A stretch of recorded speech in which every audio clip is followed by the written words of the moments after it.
So, do we have money? Probably. Probably if we could bring all those special funds back to the table and then decide what our priorities are, maybe we'd have enough money and we could do without some of those programs. Now, people say, well, you know, certainly, you know, they were created for some good reason, you know, there's some good underlying force behind it or some logic.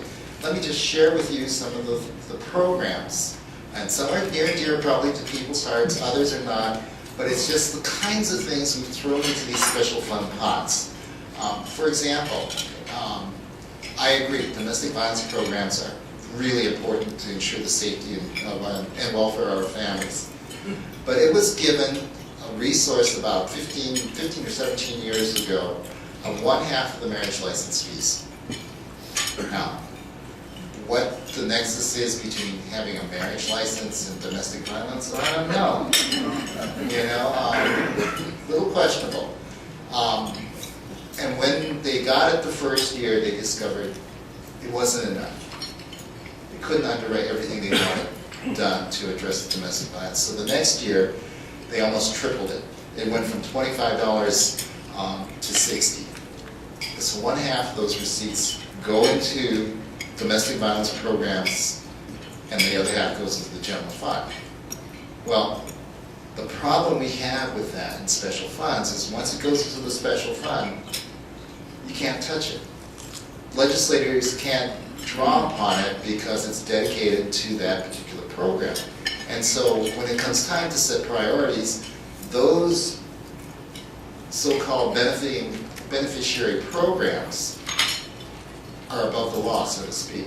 They're not considered with all the other priorities of our state, from furlough Fridays in our Department of Education to child welfare programs in the Department of Human Services to health programs in the Department of Health, such as vector control. It's set above everybody else.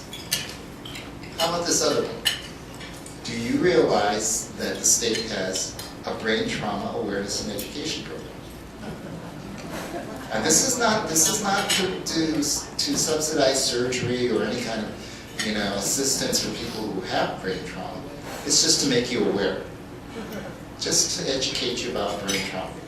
There is a surcharge on every moving violation levied in this state, on top of the fine, that goes into the brain trauma awareness fund. And I'm going, we've got Sydney Kidney.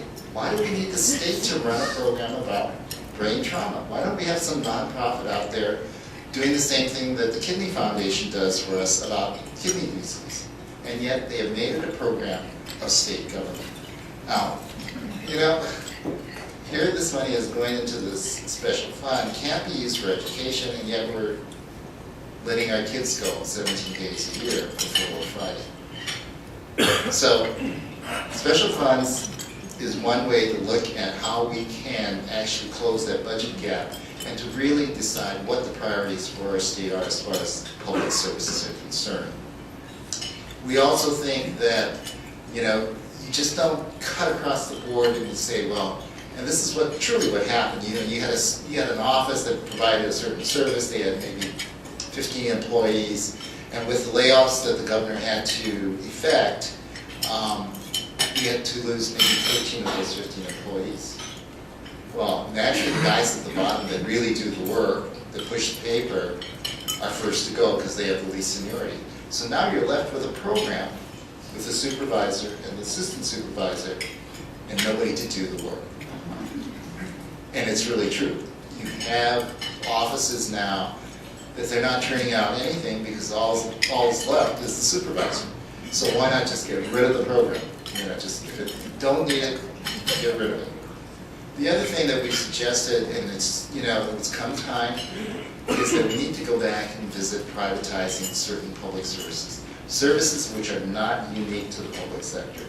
And people tell me, oh, well, you know, what makes you God? You know, I go, the easiest and simplest rule is, if there's a company out in the private sector performing the very same service as being done in the public sector, then that's a program that's ripe for privatizing. Things from janitorial services, what's so unique about janitorial services cleaning our state buildings that it only can be done in the public sector? The other argument I get is, you're going to just lay off all those public employees. And I go, no. If you're going to contract out for the cleaning of the municipal building, some private company comes along, wins the contract, but guess what? They don't have enough employees to add that project, so they're going to hire. And who are they going to hire? They're going to hire people who have some experience in janitorial services. So it's not like we're really losing all of those people in the public sector, they're just moving into the private sector. And with the benefit of being able to review and assess whether or not the quality of work matches what we're paying for. And so that's something else that we've urged lawmakers to consider as well. Enough for our agenda. What is happening up there? And Young will be here this afternoon to update you in the area of real estate. But our concern, again, has been how to balance the budget. And of course, as I said, the number one Pavlovian response is to raise taxes, as they have in the past. We have worked hard to try and explain the general excise tax to members of both money committees, and I think it's making some headway.